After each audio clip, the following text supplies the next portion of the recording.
বর্তমানে আমরা এমন একটা সময়ে বাস করছি যে সময় দাঁড়িয়ে আমরা ক্যামেরার লাইমলাইটে আসা মানুষদেরকে মনে রাখি। আমরা সোশ্যাল মিডিয়ায় সবার সামনে পরিচিত মুখগুলোকে মনে রাখি, কিন্তু কোনো দুর্গাপূজার প্যান্ডেল হোক কিংবা কালী পূজা কিংবা কোনো শিল্প, যাদের কষ্ট, যাদের পরিশ্রম সবকিছুর পিছনে লুকিয়ে থাকে, যাদের শিল্প হারিয়ে যাচ্ছে সময়ের স্রোতে, তাদেরকে মনে রাখি না। এবছর কালী পূজা 2025-এ যাদবপুর জয়তু সংঘ একেবারে উল্টো পথে হাঁটলেন।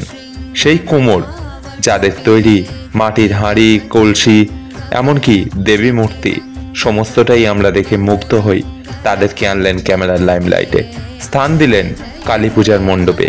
এক অন্য চিন্তা ভাবনা, কুমোর কথায় কালী পূজা 2025 যাদবপুর জয়তু সংঘ। আমার দেখা সেরা মণ্ডপ, যারা যাননি এখনই ঘুরে আসুন। উপস্থাপনায় প্যান্ডেল বাজ প্রশান্ত।